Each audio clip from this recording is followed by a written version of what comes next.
Find us on the web at smecology.42web.io. There you can find our latest episode, or you can support the podcast by following our affiliate links at the top of the page. You can even buy some awesome Smacking Off merchandise. Again, that is smecology.42web.io.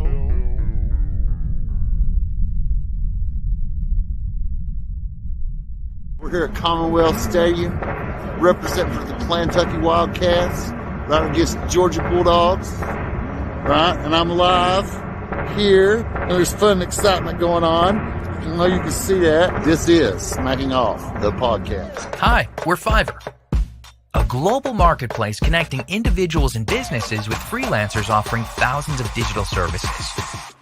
Graphic design, web development, video editing, e-commerce marketing. You name it, there's a professional freelancer ready to make it happen. Filter your search by the service needed, budget, timeline, and boom! Fiverr provides a list of talented freelancers to meet your specific needs. Always know what you'll pay up front. No hourly rates, just project-based pricing. And because payment isn't released until you approve the work, you can rest assured that you'll be satisfied with the quality and get exactly what you want. Our support team is always available to answer questions or offer assistance when you need it. With the whole world of freelance talent at your fingertips, what might you achieve? Join today and find out.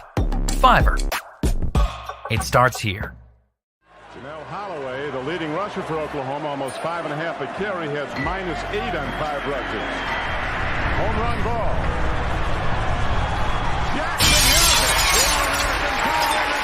And now, Smacking Off the podcast.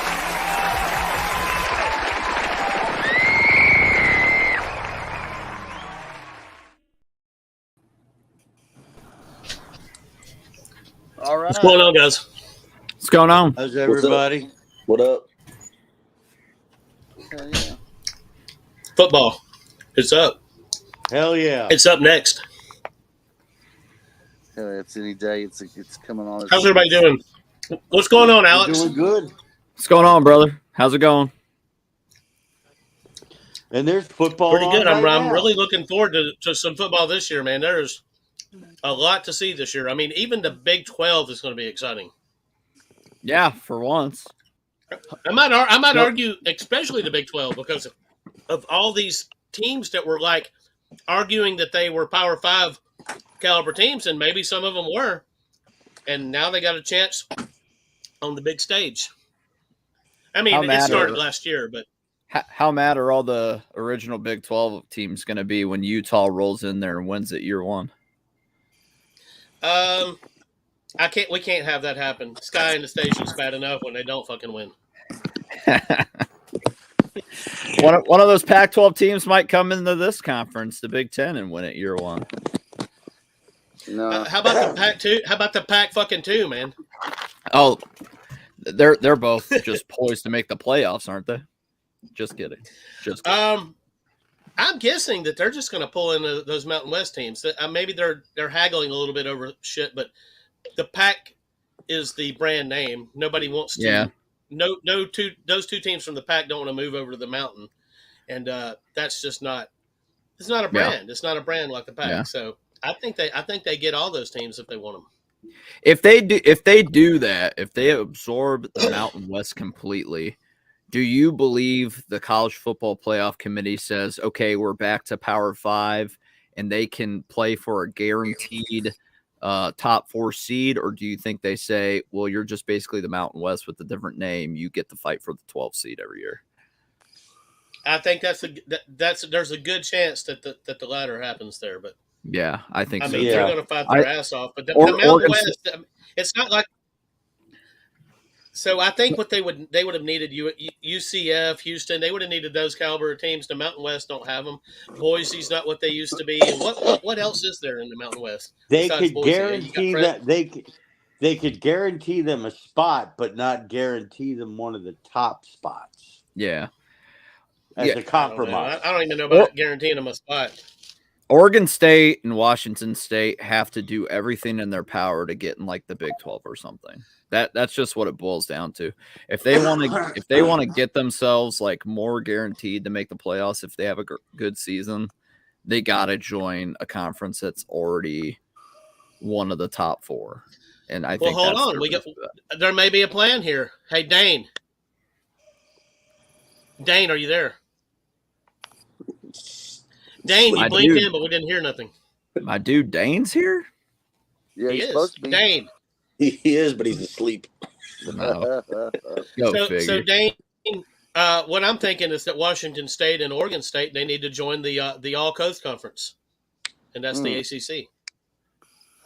They could, especially if Clemson and FSU dips. Yeah, exactly. When one of those or both of them bolt, then they will join. Why doesn't both of them and then FSU, Clemson, NC State, Louisville, and Pittsburgh join the Big 12? I think so many doubts out Clemson. there. I mean, there's so much that could happen. Why not? I think Clemson and FSU are going to end up in the SEC. I really do. Yeah, it just makes sense. It doesn't add any dollars, and dollars are what drives college football today. Very true. Very true. So Dane, real quick, if you can hear me, you're muted. I tried to unmute you, and it will not allow me. So you might need to pop out and pop back in and see if that works. Well, I guess Alex, you use. Do y'all still use StreamYard, Alex? I use OBS. I tried using OBS through StreamYard, and I just kept running into different issues. So I just use strictly OBS for our show. And you go straight to, where do y'all go live from? Is it from our page, and then we just share it out everywhere. Okay. No, Dane, we can't hear you. Well, I guess we're going to welcome everybody to Smacking Off the Podcast, and we're here with our producer, Doug Phillips, and our guest, Alex Bryan, and hopefully Dane Kelly. And then we got Dane. Hold up. I think Dane's here. Dane. God damn it. He muted again. Dane. For a second, the mute was off there. Dane. Where's Shannon? Is Shannon here? Shannon don't do the show anymore. Why? I don't know. Ask Shannon. Shannon. Oh, man, that breaks my soul. All right. Well, rest in peace, Shannon. Yes, absolutely. I think he was embarrassed over that picking Colorado to make the Final Four, to make the CFP last year. Or did losing Nick Saban just break his will to do any show anymore? You know, I don't know. I don't know. It's possible. Because really, truthfully, before Nick Saban, Shannon, I've known Shannon for a long time. He really wasn't an Alabama fan. That's fair. He really is he's kind of the antagonist in the conversation usually. Yeah, usually he'll figure out who you pull for, and then he jumps to the other team. Crazy. Well, Dane, we can see you. Can we hear you now? Dane. For some reason, I can't see anybody in the bottom here like I usually do. That's kind of wild. I only see myself. That's what I got going on. I've got that.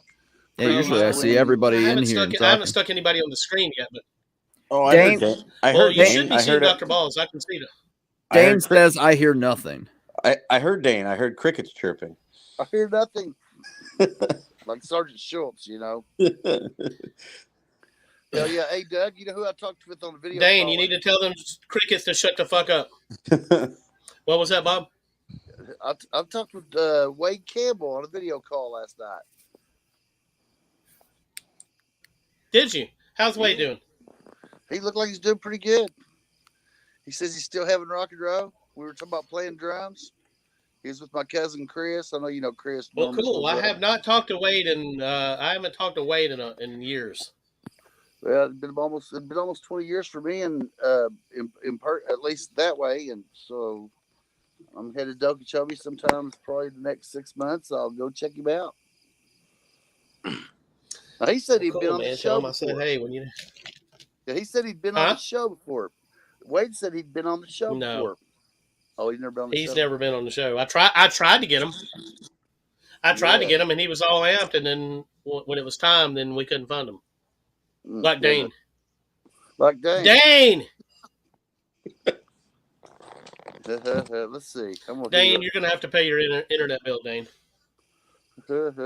Okay, so we've got the big we got the Big Ten to talk about tonight, and we've got 18 fucking teams to talk about inside of that Big Ten. Big life, Big Ten.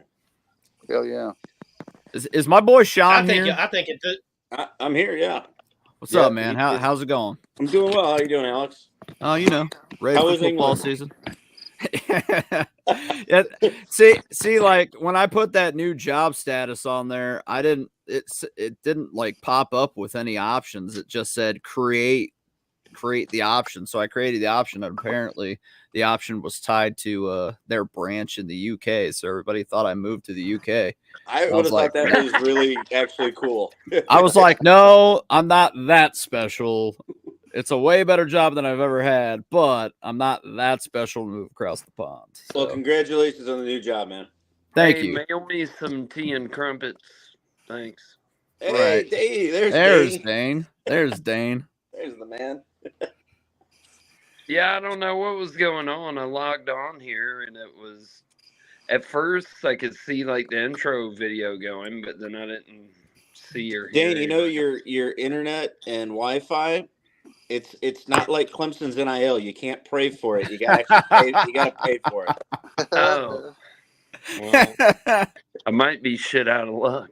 The intro don't have any sound or chat going on. It's just if we just break into the live open show, and I know it can be confusing, but we're glad you're here, Dane. So they're talking I'm about glad to be here, brother. They talk about they're going to snipe your team, your conference. The ACC might snipe Washington State and Oregon State. What do you think about the possibility of that? They may be joining the ACC. I mean, what else will they do? Are they going to absorb the Mountain West? We're just being hypothetical about it. Yeah. When your boys in Florida State bounce. I mean that would be good for the ACC, I guess. The All Coast Conference. Yeah, the whatever the hell they're trying to do now. I don't know.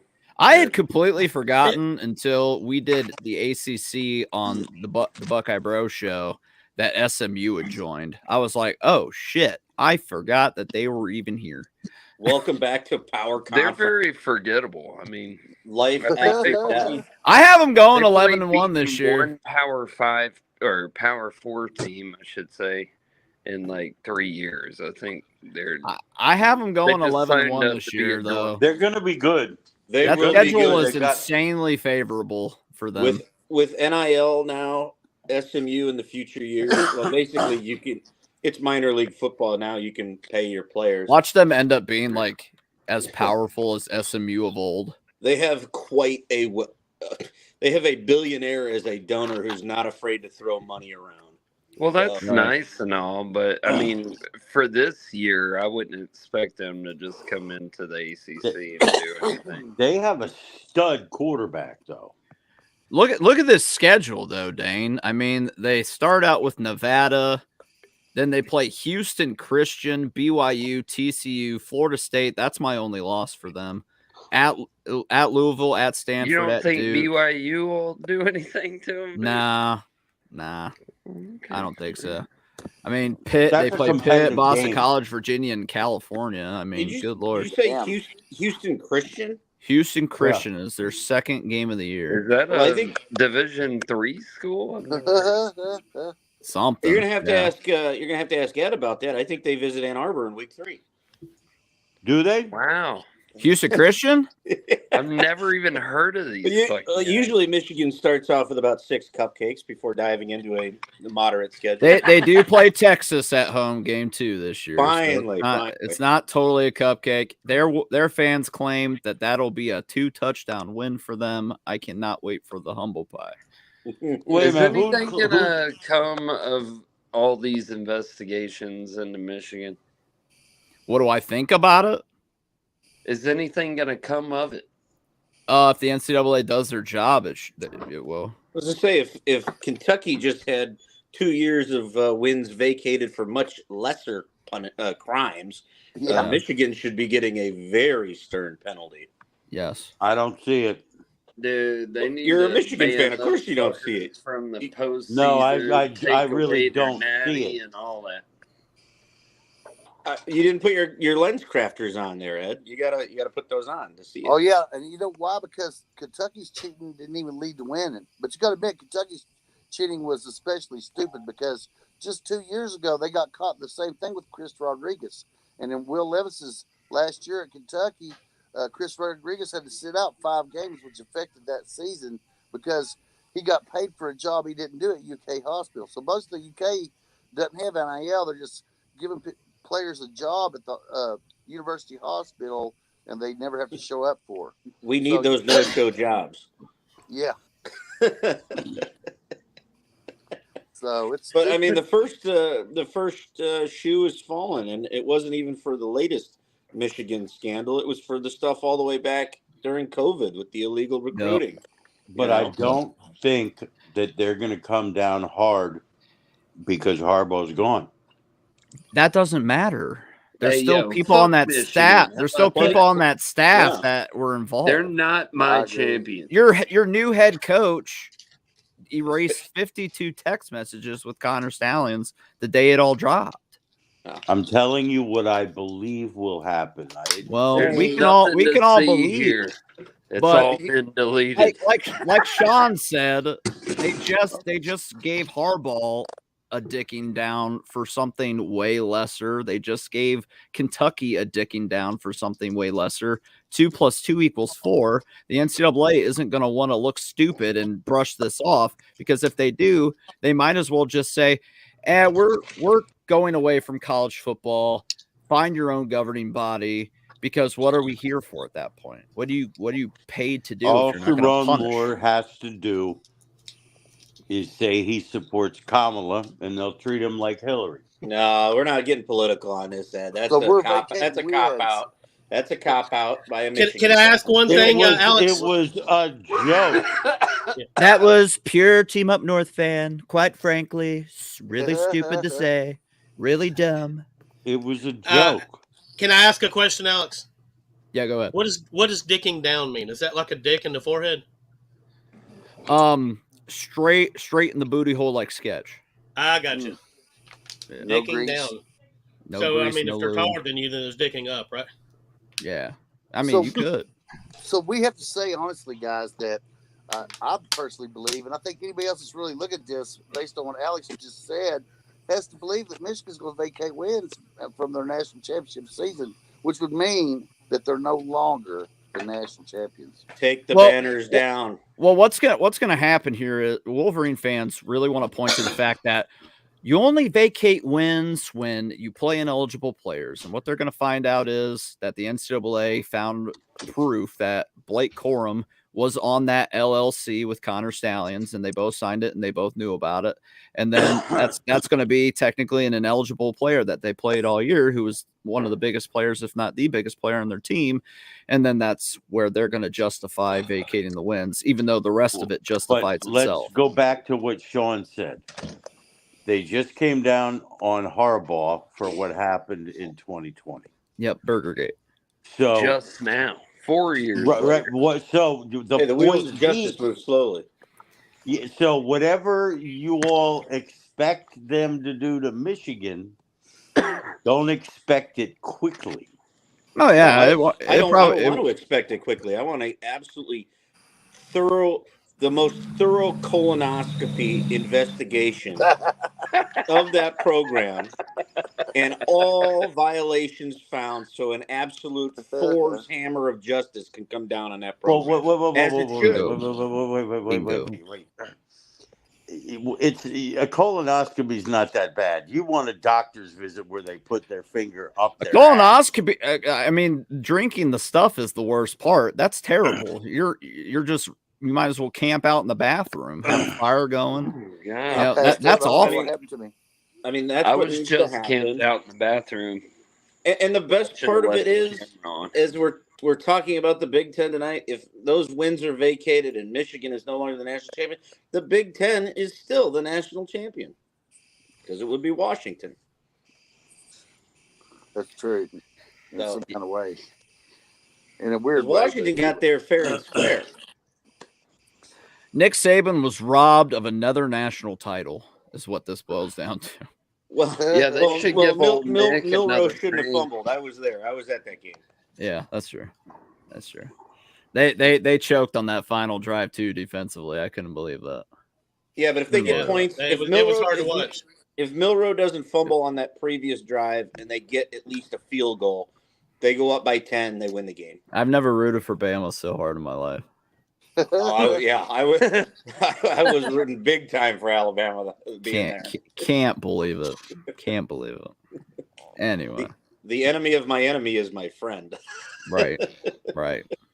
Amen to that. That's why me and Sean get along so much. Yes. Oh, we both despise Michigan. But I always, I've told Alex this before. If I wasn't a Notre Dame fan, I'd be an Ohio State fan. I've always liked Ohio State. Yeah, it's real fucking cute, Sean. Sorry. It just is. We're Midwest guys, man. It is what it is. Fuck Dabo Sweeney. I'm right across the river from Ohio State. But I will give Clemson Dane his props. I had a absolutely great time at Clemson last year. If you haven't been, you should go. They're salt of the earth people, great fans, very friendly, and it's a great town to see a game in for sure. I low key want to go to that Clemson Georgia game. I think that'd be pretty cool. See, I'm not a fan of it because it's at an NFL stadium neutral site. College games that part sucks. College games should be played on college campuses. I agree. I agree too. Amen. But Big Ten guys, what do we think? I got Oregon, Ohio State, Michigan, top three. In that order? Oregon and in that order. What's the Wolverines' record and who do they lose to? Who does Oregon lose to? No, the Wolverines. What is their record and who do they lose to? I think they Ohio lose a good State, number of games. Ohio State, Texas, and I'm gonna say it, Indiana. They lose to Indiana? Do not sleep on Indiana. God, that would be a blessing for me. I am going to sleep on Indiana. Holy. I got Indiana almost last in the conference. Yeah, I'm going to be in a coma on Indiana. Their new coach is a stud, and he came out of the gate. That's great, but they have like 5 returning starters on the entire team. Even Vince Lombardi couldn't win a game if he had nothing but 1 and 2 stars in today's college football. And that's what Indiana had. Oh my! I expect Indiana to outperform their expectations and in 2 years to be good. Is my co-host Hot Wheels on this show? Because that's quite the hot take. Indiana will win 2 Big Ten games this year. 2. That's generous because I got them winning none. I got them beating Northwestern because Northwestern's playing basically in a parking lot. And then they'll beat Purdue in the old Oaken Bucket game. That's it. And I have Purdue dead last. I have them beating Florida International, Western Illinois, and Charlotte. They're off out of conference. Yeah, they'll beat their non-conference. I agree with that. But I think they beat Purdue in the rivalry game. They might. Purdue is going to be really bad this year. They're pretty even. And then I think they squeak one out against Northwestern. No, listen, as much as I would love to see Indiana beat the Wolverines again, because nothing would them losing in general is great, but they're going to lose to Texas, Oregon, and Ohio State. They're going to lose all their big games. I have those 3, and I got another one. I think USC beats them. I got a sneaky feeling USC goes in there and beats them. That was a coin flip for me. I just don't trust their defense enough, USC. I think it's gonna be better this year, and that's again relative. Yeah. They're not gonna be the 76 Steelers, but they're gonna be a lot better than last year. I see Michigan beating USC as a rebound win after losing to Texas by like 10. I think USC beats them because USC has a better quarterback than Michigan. And 2, think Lincoln Riley will coach circles around Sharon Moore. Hey, Well, where is that Texas? I don't know about that. being played? Michigan's going They're to both lean they're on both their in Ann Arbor. defense. Michigan's going to have to lean on their defense and their running game. I don't know that the quarterback is going to be Say his name. Alex Sorgi or something like that. Alex Orgy.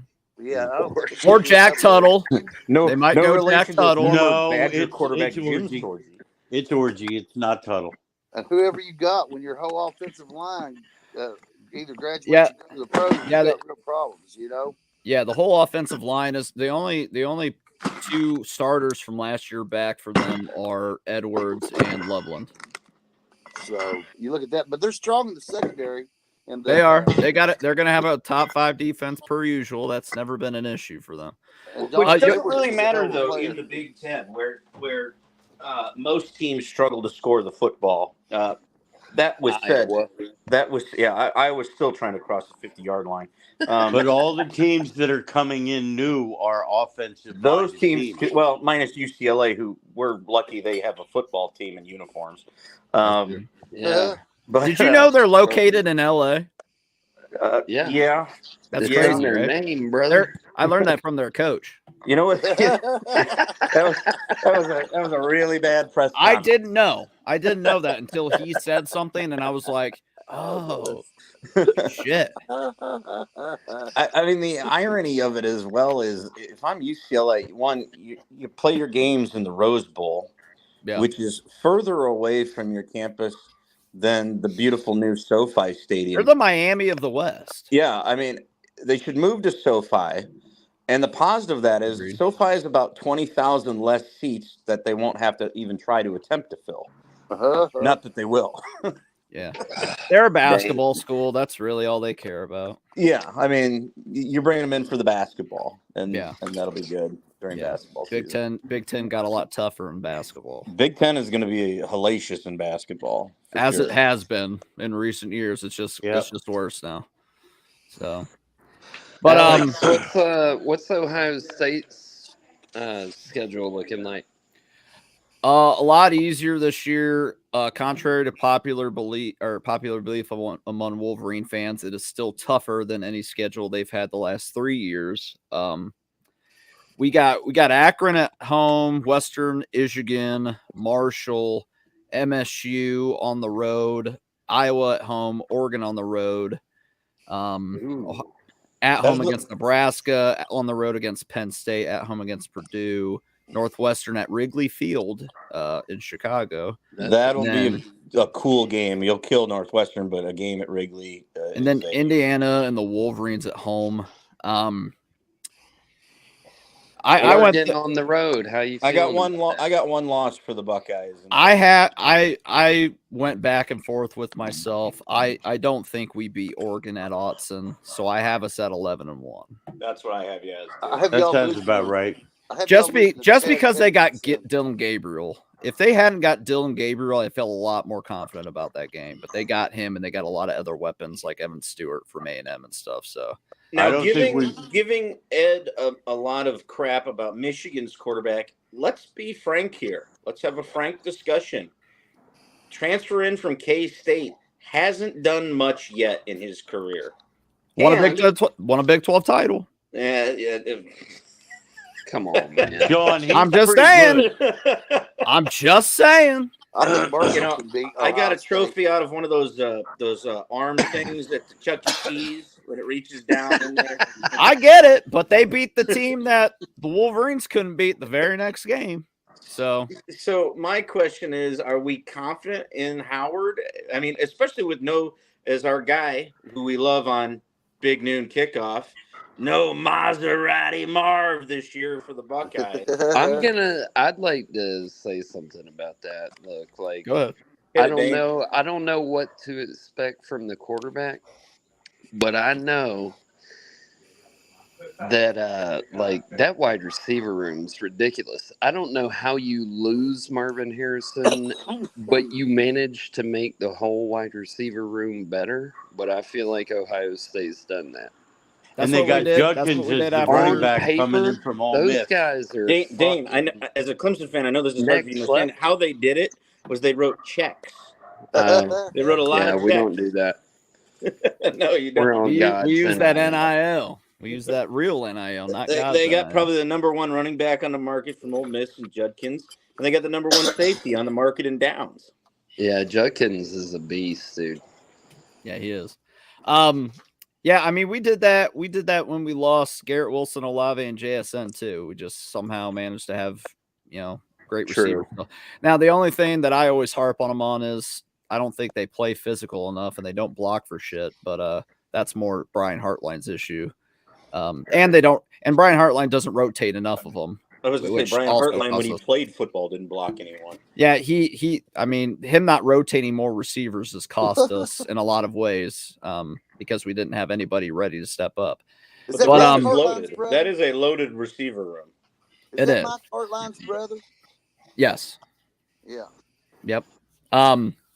But look, when it comes to Will Howard, we don't need a superstar at quarterback to get to where we want to go this year. If you look at the last two quarterbacks we've had that won a national title, it was Craig Krenzel and Cardell Jones.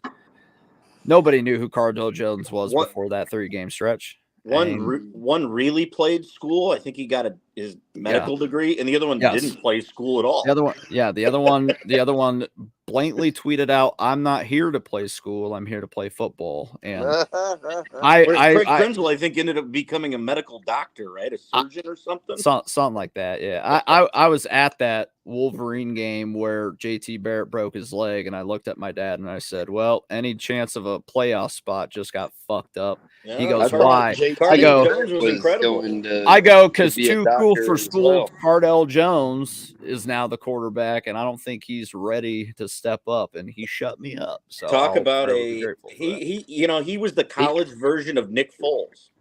Yeah, that's fair. Starter goes down, and you just pick it up and run it to the championship. Yep. So we just need somebody who is above average and has a bigger set of testicles than Kyle McCord, and I think Will Howard he is better than McCord. There's no doubt. Will Howard that much better than McCord? Yeah, I believe so. Chip Kelly. I didn't think McCord was that bad last year. He's not that bad. You guys would have won your bowl game had you had McCord. If Devin Brown hadn't gotten hurt when he did, Kyle McCord gets benched against Wisconsin and never gets the job back. That's fair. So Kyle McCord, anytime they showed him in that Wolverine game, he just looked so scared. And it's like he doesn't command anything. And so far, players have been vocal about the fact that Will Howard is starting to really take on a leadership role. Now, we don't even know if it's going to be him yet, but it probably will be. But I trust any one of those quarterbacks in that room over Kyle McCord any day of the week. So all they got to do is just go in there and not fuck up. Now, is Noland in the discussion at all for playing time? No, he's number 5. Who's going to end up being the backup is Julian Sayin, though. Sayin. Yeah, Sayin. My bad. He'll get some time for sure in mop up, hopefully. Because I think both those guys are more dynamic than Will Howard. Julian Sayin, in my opinion, is the best quarterback in the room. Yeah. If you've watched him throw, and I don't make this comparison often because I saw him at the Elite 11 a couple years ago. He was legit. He throws the pill a lot like Aaron Rodgers does, and it makes me so happy as a Packers fan. And now a Jets fan. And now, off-brand Jets fan again. They keep taking my quarterbacks. But you got a good one in Green Bay right now, anyway. So don't. Listen. I'm skeptical still, but I'm hoping you're right. But what he did in Dallas in the postseason last year is enough to make me a believer. It was pretty, right? But what I look for Ryan Day to do is because we don't have a Notre Dame in the first 2 or 3 games this time. We got all cushion before Oregon game number 6. What I look for him to do is if Will Howard is not cutting it, pull a Dabo Sweeney, Trevor Lawrence, throw Sayin in there, and go win a national title the same way that Clemson did in 2018. Who was it? Was that Kelly Bryant? Yes. Yeah. Yep. Yeah. And then And T-Law came in and just Dabo finally was like, fuck this. I have Trevor Lawrence. Let's just try it. And what happened? They were the first 15-0 team in college football history. Yeah, So, eventually you gotta, it's if you got, a wooden sword and you got Excalibur sitting in the stone, you eventually got to pull Excalibur out. yes. So if Will Howard isn't up to snuff in like the first 3 games, I look for Ryan Day now that he's not having to drown himself in play calling because Chip's here. I look for him to be like, all right, I got to take a page out of Dabo and Saban's book and make a QB flip before this Oregon game and then see what happens. All right. Because either way, if we lose to Oregon midseason, it doesn't high chance we're going to see him in Indy. Yeah, So. I was going to say, so that's a great segue. So, Ed, you had Ohio State, Oregon, and Michigan as your top 3. Yep. Dane, give us your top 3. I've got Ohio State, Oregon, and I'm going to reluctantly say Penn State. Not a bad call. Bob, what do you got? All right. I got Ohio State, Oregon, and Michigan in my top 3 as well. I'm going to go with Ohio State, Oregon, and I'm going to throw a wild card in because they're annoying. I'm going to go with Iowa. Oh, yeah. Not a bad one. I got them going 10-2. If they somehow discover offensive football there, Cade McNown is healthy. If they knew what offensive football was for the last like 5+ years, they'd probably have a Big Ten championship or 2. Oh, 100%. Like they're right there. Yeah, I got them going 10-2. If they had a kicker that was automatic. And I have Ohio State and Oregon rematching in the Big Ten title game in Indianapolis. And this time, Ohio State wins because it's not at Autzen Stadium, which I have been to Autzen. That is a tough-ass place to play. Yeah, it is that's loud. what worries me. It's an underappreciated, underrated place because people look at the seating capacity, which is only 54,000, right, and think, is it really only that? Only 54,000. Wow. The way that it's designed architecturally, it looks wild. You cannot. The noise stays. You cannot hear yourself think in that place when it gets. It's just loud. like Washington's. Yeah, absolutely. It's nuts. So I have the Buckeyes. I feel this way about most of the big conferences. I don't see any of the new. I think Oregon's probably got the best shot of any of the expansion teams, but man, that's going to be brutal. The fact that they have to travel that many times. How many times do they got to travel over into the Big Ten country? Or what used to be big? Let's take a look here. So Oregon? We want to look at the Oregon Ducks. So Oregon's schedule sets up like this. We'll skip the non-conference. They do have a one power team in the non-conference. That's Texas Tech, but it's at home. They go down the coast to UCLA. Then they host Michigan State. Then they host Ohio State. Then they got to go to Purdue. Then they're home for Illinois.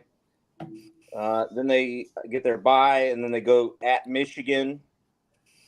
Then they're home for Maryland. Then they got – this one's a tricky one. They got to go to Wisconsin in November, and that could be I think they lose both of those. I think they lose at Michigan, and maybe at Wisconsin. Very, very likely. Yeah, I don't know. I just feel like – they finished at home with Washington in a rivalry game. By the way, look at the positioning of that Purdue game, though, right after Ohio State. The schedule makers knew what they were doing. Oh, yeah. Everybody knows Purdue. Man, playing at Purdue. That's going to be Purdue a night is game. A sneaky one. And I'm Ohio State fans know it too well. Hey, I'm nervous as a Notre Dame fan this year. We got to go to West Lafayette as well. God, it is a house of fucking horrors. I don't think Oregon's used to the week in, week out kind of situation they're going to have in being in the big.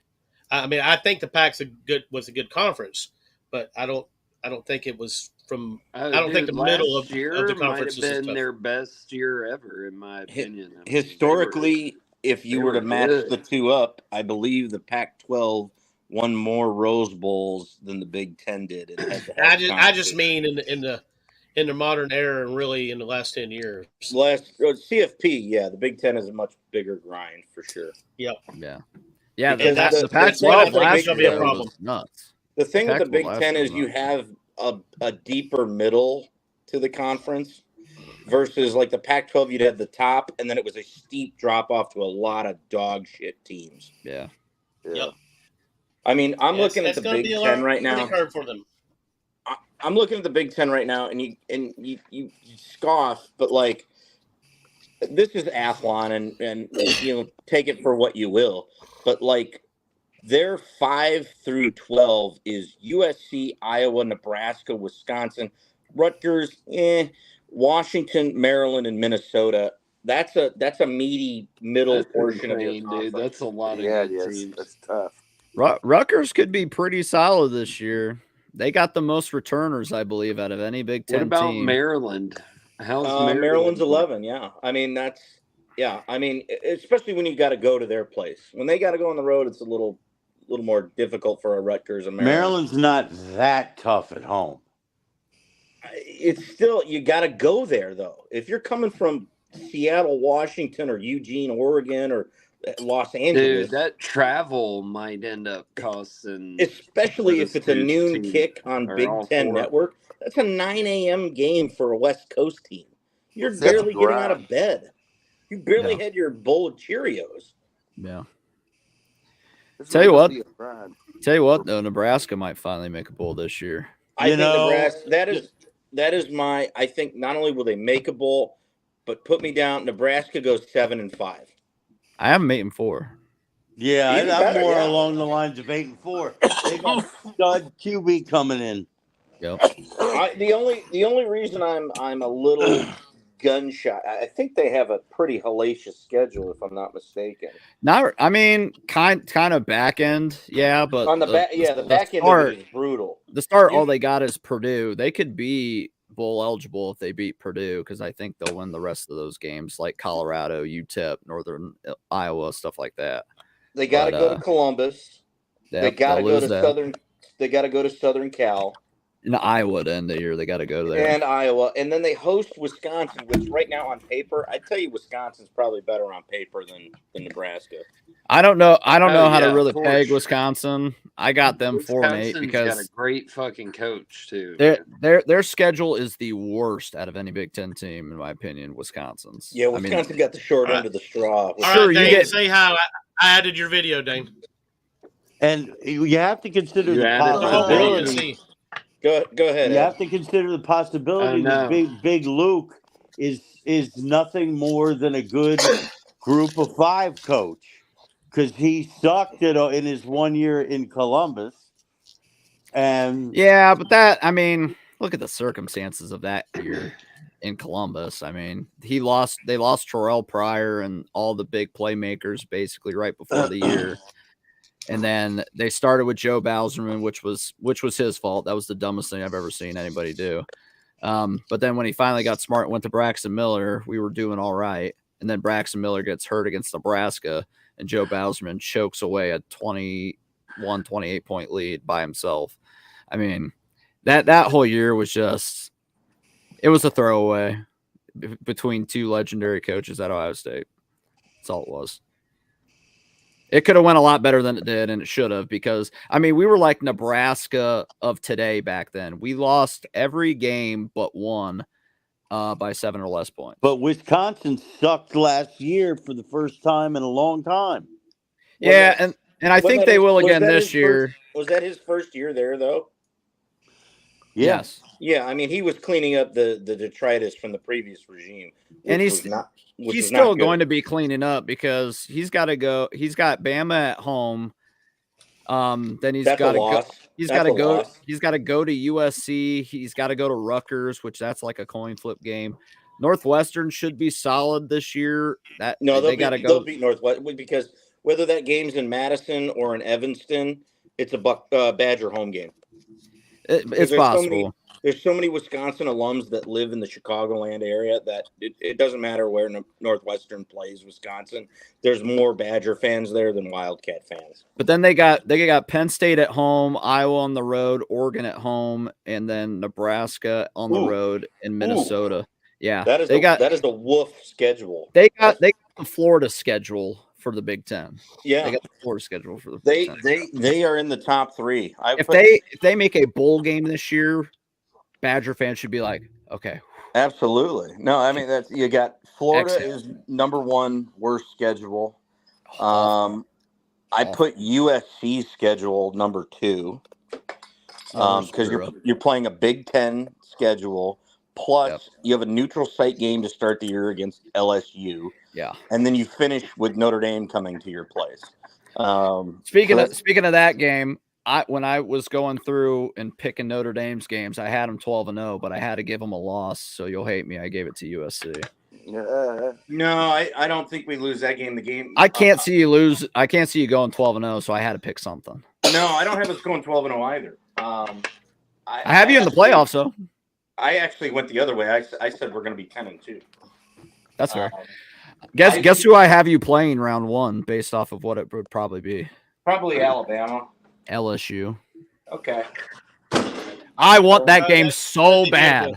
That's just people wanting drama with us playing Brian Kelly. That would be one of the best games of the entire playoff if that happened. When I think most Notre Dame people will tell you we're so past that. But boy, would that reignite the flames? I don't think so. I mean, Notre Dame has a winning record against LSU, which is true. And that's not who I would want to play. Not because I'm nervous about LSU. It's just the matchup doesn't excite me. I mean, it was similar in '97.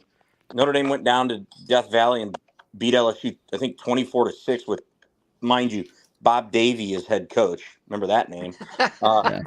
And then we lost a couple of stupid games at the end of the season. And they go, well, let's rematch Notre Dame against LSU in the Independence Bowl. And Notre Dame just was like, we're here for the money. And we lost the game because nobody wanted to be there. And by the way, it was like a torrential downpour. But that game doesn't. I mean, that's not one of the teams that I want come up on. So I hope we don't match up with LSU if we were to make the CFP. Not because I don't think LSU's worthy. I do, certainly, but it's just not a team that I want, vengeance against. But no, I have ND 10-2. I think we lose at Texas A&M, and the only reason the only reason I say that is ND has not won a quality road game since 2012 when we beat Oklahoma in Norman. I'm not counting the wins in USC throughout those years because we normally just always beat USC. Plus, it's a rivalry game, so it's different. And we didn't beat you guys in the shoe. I think we lost our last game against Michigan up there, and we lost down at Georgia. And last year, yeah, but you're getting A&M at the perfect time, though. I don't know. I mean, I'd like to think so, but I'm Missouri. Fine. I'm the show me state. You got to show me you can win a quality game on the road before So I'm saying that one, and then in typical Notre Dame fashion, I'll say we lose one other one that we shouldn't lose. So I'll say at Georgia Tech, I'll say we overlook them and they come out and play gangbusters like we did last year when we lost at Louisville, which we shouldn't have lost. So I think Marcus Freeman takes a step forward this year. You'll be in the playoff. I love Marcus and I want to make the playoff. I hope if we split the difference and go 11-1, then that would be great. But I've been holding my breath for a long time, and we'll see. We got a loserine in the comments. Jason Williams, prolific bet welcher. He says Alex is a clown. Why I'll have him on here? And he says Alex probably gonna say OSU goes undefeated. I actually said they go 11-1. So. Alex, if I'm not mistaken, the first time we ever had you on Smacking Off, you were on opposite Jason Williams. I've never. I've never. You debated NBA legend Jason Williams. Dude, that guy was awesome. I wish because he was like a career 12 he was on the rebounds. Heat. Like he was on my team. 12 rebounds, like 14 No, points a game. This is the great value, but this is the great value, but not so great actually. Jason Williams, Value City, Jason Williams. Yeah. The cheap version, the inflation version, I guess. But no, I didn't have him going undefeated, Jason. But your loserines aren't even going to sniff the playoffs this year. So sorry, bud. Hold on to those wins tight while you can. Hey, let's get back to Coach Kelly. So I'm going to ask you, Sean, was Coach Kelly anybody that was ever somebody considered beloved at Notre Dame? No, he was so lazy. He was lazy. He was not affable. He was the reason he hung around a long time was he won, and winning, as we all know, cures a lot of ills. But I mean, his mantra for recruiting was slightly better than Charlie Weiss's, who he replaced. He made so many excuses about recruiting, which is Notre Dame sells itself, and that's Marcus Freeman comes in and says, Marcus Freeman comes in and is like, this is modern era recruiting. We're going to go out on the road, and Marcus goes out himself as a head coach on the road, and suddenly in his first 2 years, Coach Freeman has better classes than Coach Kelly ever had while he was there for 10 years in South Bend. So crazy what happens when you put forth the effort and you can relate to players. Exactly. So Freeman goes out, works his tail off, gets a 4-star, where Kelly was normally just happy. Well, a 3-star sent me a letter, so we'll just take him instead of working and going on the road and trying to get players. So, I will give Kelly this, his in-game coaching, and again, he's got way more experience than Marcus Freeman, because Freeman's only in his 3rd year as a head coach ever, whereas Kelly had head coaching experience at Cincinnati and Western Michigan and et cetera, et cetera. So there's a few kind of nuances of Kelly that I miss in the in-game, with decisions per take, whether to punt on 4th down or go for it, things like that, which Freeman will get with experience. But other than that, I mean, I am much more happy as a Notre Dame fan to have Marcus Freeman as my head coach than Brian Kelly. The alumni base and particularly the big donors love Marcus a lot more than Brian Kelly, and the players love him more. So if the players are happy and the big money donors are happy, then me, a rank and file Notre Dame fan, can easily go, yeah, I'm much more happy with Marcus Freeman. Plus, Marcus is just more fun. Brian Kelly never seemed like this was like an awful job, like like I don't know, what's a terrible job, like a ditch digger. Like, oh man, I gotta go back to work today. This sucks. Brian Kelly has no redeeming qualities. Yeah, like whereas Marcus Freeman makes me. I'm watching his videos on Instagram, and I want to run through a wall for the guy. Yeah, there's a very small percentage of the Notre Dame fan base that, like, after one loss to Ohio State, was like, get him out of here, fire him. That the overwhelming majority, every fan base has that dumb. Yeah. Section. The overwhelming majority to ND fans, and I know plenty of them, they're all like, this guy is so much better to have around. This is the best coach we've had since Lou Holtz. Yeah. Period. That's fair. This is the best coach we've had since Lou Holtz. And I think if he keeps recruiting like he is and builds this thing up, they could be a legit contender. Yeah. No, I'm quite happy. And we can talk about the big heavy elephant in the room if we're talking the Big Ten Conference with the way things are going. And we've had this discussion numerous times in the past. Ultimately, with the way things are going, Notre Dame will be in the Big Ten at some point. Whether it's 3 years from now, whether it's 5 years from now, or if it's 15 years down the road, it's going to happen. That would be great. They're holding a spot for us because they want us. I don't want to have to add Stanford. I don't want to have to add them too, but I mean, I'll do it if it means I get Notre Dame in the conference. Because if Stanford might suck in football, for sure, They haven't always, for sure. They haven't always. But what they give you in so many other areas, baseball, basketball, particularly women's basketball, and then all their Olympic sports, is a small price to pay. So I'm of our good friend Kyle Golick's mind. I don't think the Big Ten stops at 20. I think it ultimately stops at 24. Is the final number, God, and we ultimately get to essentially a college football version of the NFL, which is like a AFC NFC, but they're conferences of about 24 or 28 teams. It's bad enough that we added who we did. I was hoping to get back to easy conference title winnings, but since the cheating finally stopped, we want it. We like it hard,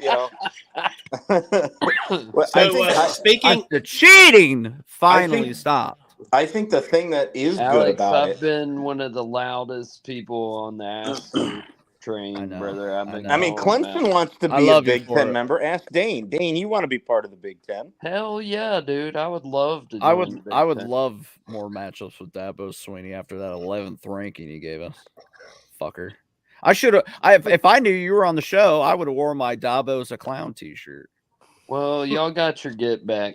He set y'all up for that one. And y'all smacked it out. And I'll hold on to it forever. Forever. All right, so let's ignore what we've said so far, and let's figure out who's going to win this fucking conference. So I think that Ohio State and Oregon are the two best teams. Agreed. But because of the conference as a whole and the schedules that these two teams have to fucking go through, I think that somebody like Nebraska or Iowa will somehow find a fucking way to get in to their championship game. It's gonna be fucked up. Like the two best teams may not end up playing for the championship. True, no divisions. Right. So, I mean, somebody's going to sneak in there with one conference loss that I would love for Oregon to trip up a few times just to not make Indy so I don't have to see them twice. That would be great for me. I mean, here's a crazy Big Ten fact. Northwestern has been to a Big Ten championship game more recently than Nebraska. Yeah. Damn. Dude, it literally could be anybody. It could be somebody like Maryland. Like Nebraska hasn't been to a bowl in like 8 years. Yeah. Who legit has the easiest schedule? Rutgers. The Fighting Greg Schianos of the University of New Jersey. Yeah, they play Howard, Akron. They go to Virginia Tech, which is tough as fuck. But then they play Washington at home, at Nebraska, Wisconsin, UCLA, at USC, Minnesota at home, at Maryland, Illinois at home, and then at Sparty. Also, do you really want to get to a home game at Rutgers just to see the Sopranos intro they do before the team takes the field? Right. Underrated intro for a college football team. What's Illinois' schedule looking like? Let me tell you. They have Eastern Illinois at home, Kansas at home, Central Michigan at home, the soon-to-be very heavily sanctioned Chippewas. Nebraska on the road, Penn State on the road, Purdue at home, Team Up North at home, Oregon on the road, Minnesota at home, Sparty at home, and then finish with at Rutgers and at Northwestern. So their schedule gets way easier at the end. Yeah. Shout out the Illini's throwback jerseys, by the way, this year. Those are dope. Love those. Those are dope. The Red Grange 19. I wish we were playing them this year, and they wore those. But does anybody have Penn State anywhere close? Yeah, I have them 11-1. 3. I have them 10-2. If they don't make the playoff this year, I don't know how James Franklin survives. I think wait a minute. I don't blame James Franklin is already on record as saying if they don't make the playoff in the 12-team format this year, he's resigning. Okay, well he said that. That's silly. I'll believe it when I see it. But you should go back to no, Vanderbilt. They would love that. Fucking corner to pay I mean, we got Development. Clemson Dane on, and Dabo told us when players start getting paid, he'll go find something else to do. And he's and he didn't. He's He still didn't. here. He's still here. But Penn State has to go play at West Virginia. That could be a toughie to open up with. But then they're at home against Bowling Green, Kent State, Illinois, UCLA. Then they go to USC, bye week, to Wisconsin. So 2 back-to-back road games with a bye week in between. I think they lose one of those two. I can't pick one of them, but they might. It's one or the other. Then they have Ohio State at home. They lose. Penn State plays Washington at home. Then they go at Purdue, at Minnesota, and finish with at home against Maryland. Now here's the thing that I want to know, and I agree with Doug. I mean, we got to have Penn State somewhere, and I got them fourth, I got them 10-2. Here's the thing with Penn State. The problem is, I just don't buy. It's not James Franklin. I think James Franklin's fine. I think Penn State has a fine route. The problem is the quarterback. That kid's not. He's not it. They just got a new offensive coordinator. So unless he has that come to Jesus like Joe Burrow had when he got to LSU. They got a pair of running backs that are probably I'm not questioning running backs. I think Katron Allen is still there, is he not? Yeah. Yeah, I mean he's great. It's the quarterback. It's always their wide receivers aren't great, but a good quarterback can make bad receivers look good. You know that. Very true. I mean, and that Aaron kid Rodgers Aller, that Aller kid he looked lost in it, man. I think that was because of Mike Yursich at being the OC. I think he sucks. There's a reason Ohio State got rid of him. He's terrible. I mean, so if that Aller kid can make I'm not going to call him the Joe Burrow effect because that's a different kind of jump. If he can at least go from he can go from like a C- quarterback to just a solid B, okay, maybe Penn State's in the conversation for sure. Yeah, I think they won't make Indy, but they'll make the playoff. Yeah. I mean, I feel like Penn State is sort of like Ole Miss in the SEC. They're very good, but they're just not good enough to get to the championship. A fair comparison. I've heard that before, and that's a fair comparison. And I think they just played each other right in the Peach Bowl. Either last year or the season before that. I mean, I got to give the bowl pickers a passing grade on that one because these two are two peas in a pod. Yeah, it's fair. Personally, me, obviously, I have my top three is Oregon at 12-0, Ohio State 11-1, and Penn State at 11-1. But I too have Ohio State winning the rematch. And I have them as the 3 seed in the college football playoffs. And that's easy to say and I agree with you, because it's a very short little drive from Columbus to Indianapolis. It's a long ass way from Eugene, Oregon to Indianapolis, Indiana. And so if they do play each other again, that Lucas Oil Stadium, home of the Colts, and drunken, drugged up Jim Irsay. It'll be about 70-30 scarlet and gray to green and whatever they decide to wear that day. Yeah. It'll be primarily Buckeye fan. It'll be a home game virtually. And I don't think when I say Ohio State loses at Oregon, it's not a blowout. I think it's like a 35-31. It's going to be a tough game. Yeah. I mean, I think it's a good, close. Oregon just gets something at the end and they win it by 3 or 4, and then Ohio State wins the rematch in Indianapolis. They're both going to.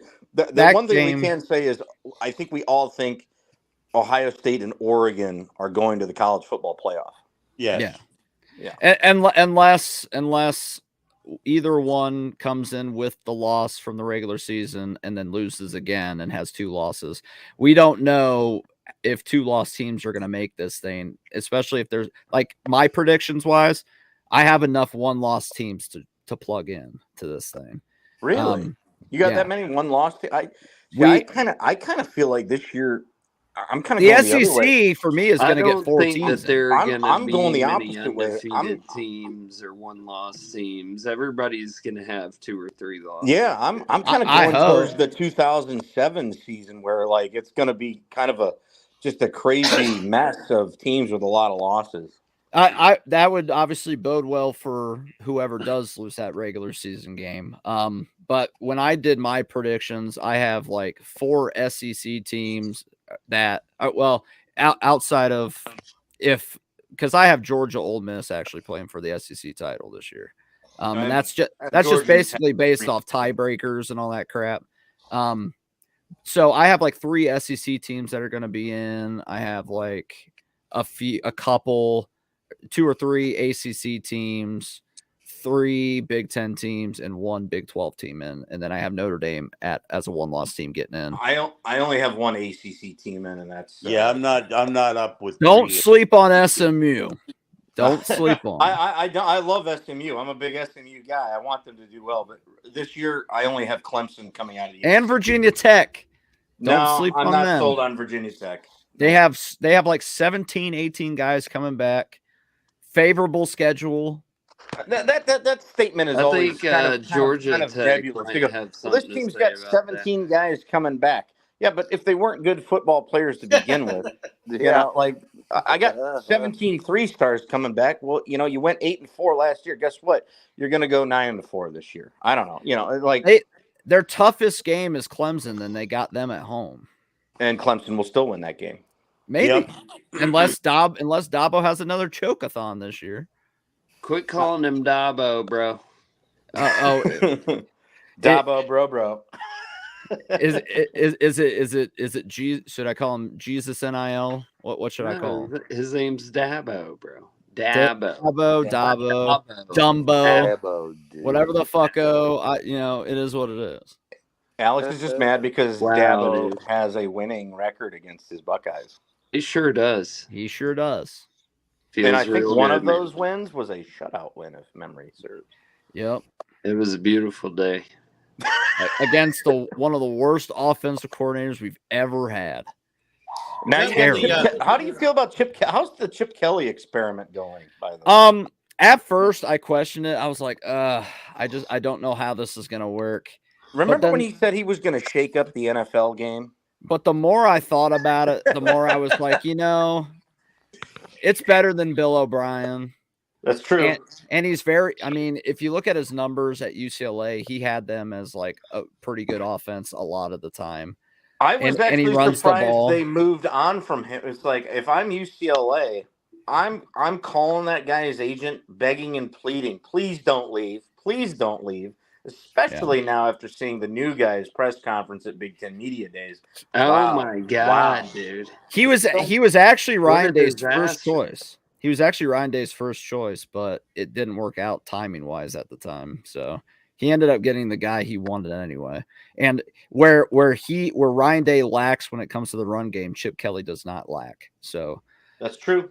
I'm excited. That's one thing I forgot to ask earlier. Tell me more and tell our listeners more. This has been a fair criticism of the Ohio State program the last few years. Let's talk about the offensive line. Let's talk about toughness in the offensive line. You guys have 2 stud running backs in Henderson and Judkins. Yep. Is the offensive line going to be able to move anybody this year, Alex? So Justin Fry right now is under a lot of fire from the entire fan base because he's about to miss out on a 5-star O lineman to Georgia Tech, amongst other things. Ooh, ouch. He can't recruit for shit. His development is decent. I won't call it bad. I won't call it good. He did take a guy like Josh Simmons from San Diego State and made him pretty serviceable as the season went on. And he's Chip Kelly's former offensive line coach at UCLA. So I think Chip Kelly being here is going to help a lot. We hired a guy, I think his name's Tim Dravino, who's one of Chip Kelly's guys who specializes in the offensive line as well. Okay. I do agree with that. Chip Kelly has been known to turn offensive line play around. Yeah. I mean, if he could get guys to play physical at UCLA, which was not a thing ever, I expect him to do well. But of the current guys you have on the roster on that O-line, do you think you're going to be able to push people around and run the football? We have almost the same linebackers last year, and it got better as the year went on. The only guy to really worry about is Josh Fryer at right tackle. He's just too stiff and not giggity, I know. But he just doesn't move well at all. And he's the liability on the right side of the line. He's like how Isaiah Prince was for us like 5+ years ago. Clemson manhandled that guy. Clemson lived in the backfield because Isaiah Prince was so bad. Josh Fryer's like the same type of dude. But if you remember against the team up north, when Ryan Day actually play called well, he called like 8 to 9 running plays in a row and bullied the Wolverines down the field to score a touchdown. The line is capable. But they have to be more than capable. They have to be above. They have to be above, a little above capable. Yeah. And I think they'll do. I think it'll start out a little rough, but hopefully by that Oregon game, they start to find their footing. And because they won't be the best offensive line, but just be like a top 15 to 20 offensive line. And I think that's good enough. Because you would hate to waste two great talents in Henderson and Judkins behind a mediocre offensive line. Yeah. You know, that could be a devastating thunder and lightning kind of a punch, which would relieve pressure from Will Howard, let him get hit on, get his feet wet, get solid without. I'm just thankful we have a more mobile quarterback in Howard than we did with McCord, because we might. McCord was a statue. I give you that. We might need it. So we'll see. That's the biggest question mark on the entire thing. If that ends up working out, I think Will Howard is above average enough to drive this thing to a trophy at the end. Now, I'm so crazy because I just, I love playing with Excel spreadsheets. And same. Here's something I am predicting, and I'll spitball it amongst the rest of the group. So Ohio State's going to lose at Autzen. That's my prediction. They might not. They might win, but I hope. If they win that game, I think they got it. But I got them losing at Autzen. Then I got them beating Oregon in the Big Ten championship game in Indianapolis. And then guess what? I got them seeing them again in the semifinal. We get Oregon, Ohio State 3 times this year. Tell me I'm crazy. Wow. No, they won't do it. They have that. It absolutely can happen. My first dynasty I played on CFB 25, I had to play Oregon 3 times, and I played them in the Natty, and I thought that was ironic since we played them in the first playoff Natty ever. I'm putting it down right now. If Vegas would let me make a bet, I'll put it down. They're playing 3 times this year. Wow. I would hate that. I love it. I think that's awesome. I think it's. Yeah. I have Oregon in the playoff, but I have them on the opposite side of the bracket, and they get to play Georgia in the semis. Because they would inevitably, if that happened, if they go 12-0, we go 11-1, and we beat them for the Big Ten title, they will inevitably be the 5 seed. So they by default would be on the opposite side of the bracket as us, because at that point we're probably a top 2 team. Well, you don't know if they're going to necessarily be the 5. I would almost bet that they would be, just because of strength of schedule and the other 1-loss teams being not as good as them. And 11-1 Notre Dame might get that 5 over Oregon. They might. It very much depends on what they value the most. Because if I was Oregon, I wouldn't want to see Georgia. Because it'd be a lot like when OU got their revenge on Texas, and that launched them into the playoff. The committee would look and be like, well, they beat Ohio State during the regular season. They just didn't beat them in Indy. So that's a wash. And then they'd be like, well, they won the rest of their games. So they might put Oregon at that 5. It's hard to say what the committee is going to do with this. Yeah, that's the only drawback is the committee. I don't know what the criteria is going to be when. Yeah, me too. I wish it was 8, but I'll take 12. But I don't know how the committee is going to look at that 5 through 11, because obviously the 12 seed is going to go to the best group of 5 always, probably. Well, you would hope it would go to the best group of 5 team, not the team they think is the most deserving, because we saw that problem last year where probably it should have been SMU, but they had 2 losses. So instead, Liberty, who had a terrible strength of schedule. I think it was 91st in the country or whatever. Yeah, it was bad. and they went to Fiesta Bowl, played Oregon. And I think thank you, Oregon, for beating them like a drum. 38 whatever it was. I think Boise gets that 12 seed and rematches Oregon in the first round. It's not unfeasible. Boise's going to be better this year. I don't know. I mean, Mountain West. They won't beat Oregon. The Mountain West is. Yeah, Chris Peterson's not there to help beat them this time. So yeah, I think the Mountain West is probably going to be the best of the group of 5. Though the American is, hey, don't sleep on the American, and to a lesser extent, Memphis or something. Yeah, Tulane's still hanging around. Yeah. And Tulane beat now new Big Ten member USC in their bowl game, the Cotton Bowl, a few years ago. They did. Hilarious. Hey, I just want to drop this fun fact about Tulane. They have more SEC championships in football than the University of South Carolina. And Texas A&M. That's actually very sad. Wow. And South Carolina's been there now, what, 32 years in the 32 years, yeah. They're fucking trash. I love rivalries. Dane, real quick. Does anybody got any final thoughts before I hang up and go to bed? Doug, we need one real quick because Dane wasn't on for the ACC one that we did. Okay. We need Dane. Dane, how are the Tigers doing this year? What is Clemson doing this year? What do you got them? I think we're going to be improved on offense, which if we're not, we're going to be in some big trouble. But I feel like Garrett Riley year 2 with Cade Klubnik, and we brought in some good wide receivers. And Phil Maffa's still there? Phil Maffa's our only guy. But did Dabo I don't Sweeney...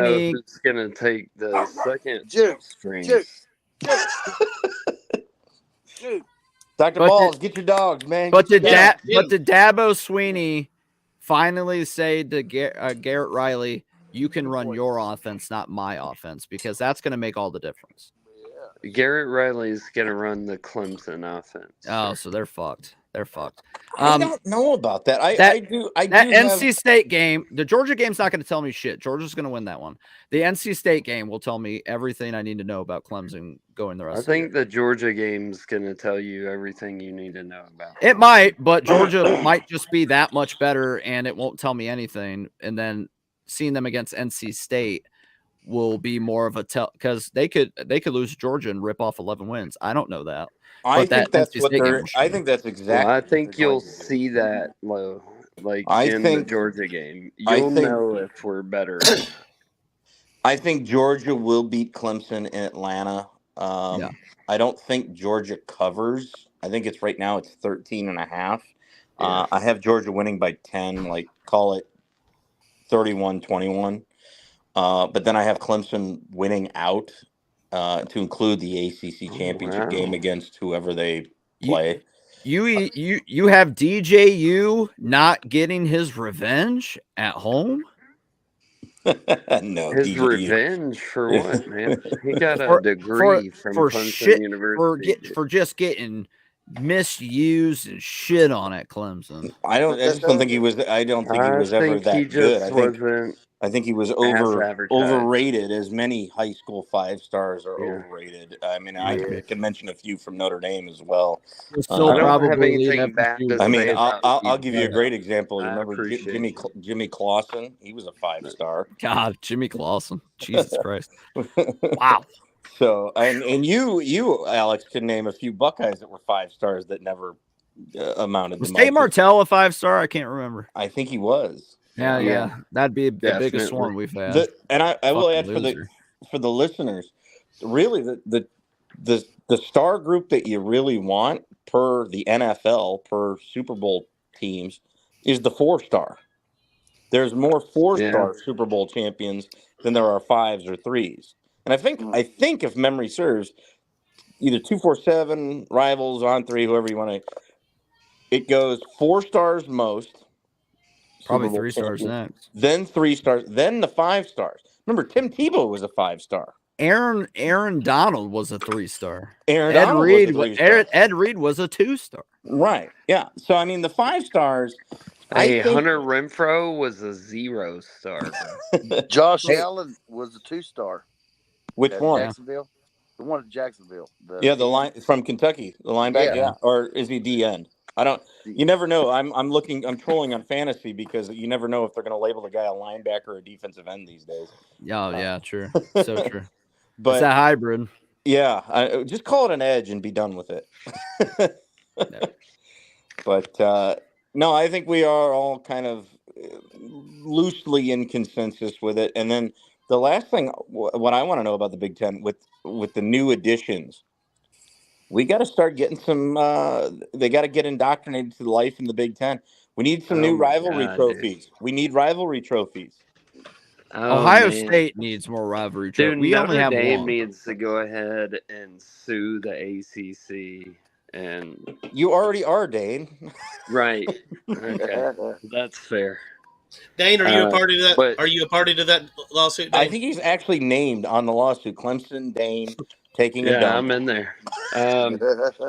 Dude, attaboy, Dane. I feel like once we get this done, Notre Dame will be able to join the Big Ten. I think that'll be awesome for college football. I mean, I'm all about. I don't know where Clemson ends up. Here's the problem with that, Dane. So I want to bring Clemson, and Alex is going to be really mad about this because it just tells you how powerful, I would love Clemson, but how it powerful would really Notre suck. Dame is. Here's what we're bringing when we come to the Big Ten.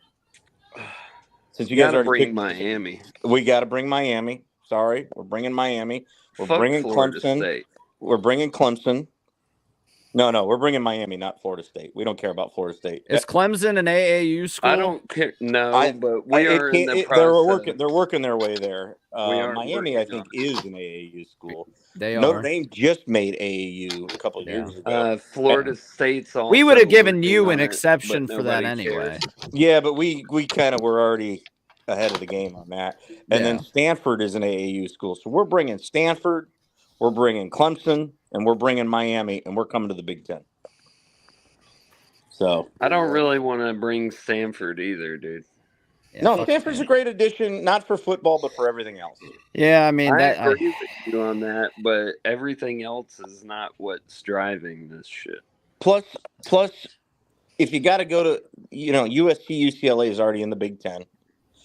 You do your other year, instead of going to LA, you go to the Bay Area. You can go up to wine country. It's lovely. Dude, I've been up there. It's beautiful, but I still wouldn't bring Stanford. No, it's better than bringing Cal. I'll tell you that much. That is true. No, I'm excited. I can't wait for a lot of these games this year. I'm love kind the fact of excited to see the shit show that is going to be SEC and Big Ten football. They're going to have so many teams. They're like people. I feel like people's expectations are overriding like reality. Like all these teams are going to have 2 losses. 3 losses. No, this is going to be like the NFL. Like you have to be undefeated. People. There's so many people that are so ingrained to old college football. Yeah, where it's like, oh, we're unbeaten or we have 1 loss. They're in for a reality check where this is more towards the NFL, which is what we've been going to. Let's not delude ourselves. Where you might have two or three. Well, I think you're going to get the truest of true champions. I don't care if the champion has 0 losses or 3 losses. Then we at least know this team is the most battle-hardened team that won the championship. What's funny about all of this is like the SEC's already done this before. If you go back and look in their history, they've been like a 25 member conference before. No, I think you're thinking of the Southern Conference. Southern Conference before the split happened. Yeah. Right. In 33. But the SEC did have 13 teams, I think, at one point a long time ago with Tulane, Swanee, and don't forget the mighty Swanee Tigers, the University of the South. The Iron Man of Swanee. College football already been here before as far as like mega conferences, you know what I mean? So we can go back and look and see what the top teams did back then, and sure that'll be a good indicator of. No, I know I know Doug's fitting to get off, but Dane, I think, gave us a good segue, and I hope Doug, if I can be so forward, I think we've had such a good group discussion tonight. If we could have everybody back for next week's SEC conference I mean, preview. I'm definitely game for this group. This is a good group. This is a great group. Ed, Dr. Balls, Dane, and obviously Alex Bryan. I think all of us, if we can get back next Friday to talk Southeastern Conference football, I'll put out a fax message to good Paul Feinbaum, but I don't think he's going to join us. But I think we should all get back together next Friday to talk Southeastern Conference. I think that's I'm good with that. I'm good. Yeah, let's do it. Alex, do you think you can join us for one more? Your favorite conference, the SEC? Said Friday? Yeah. I think I got plans Friday. Come on. Give us an hour. I got to work Friday, brother. Dude. All right. Well, let's figure it out. Let's talk in the group, but we want everyone back for the SEC. Yep. And like Sean said, SEC is next up, and then we may have a week that we can throw some other shit around before we really get into some deep football. Yeah. No, I'm looking forward to the season, boys. We're close. We're close, gentlemen. We are very, very close. Very close. Yes, we are. All right, gentlemen. Great show this evening. I'll turn it over to Doug if you got any last comments. But no, just everybody sleep good, and I know I'm going to. And also, don't go to any Georgia parties if someone's asking you to drive. Don't do that. Amen. All right. Y'all be safe. Have a good weekend. Let's talk next week. Good night, everybody. Later, y'all. All right. Guys.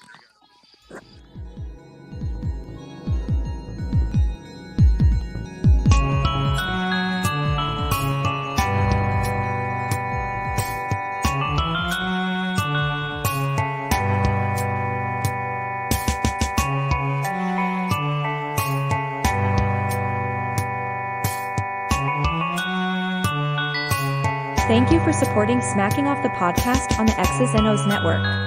Be sure to keep up with our scheduled live casts and other presentations on Facebook at Smackologists or at Smacking Off, and on our YouTube channel at Smacking Off the Podcast.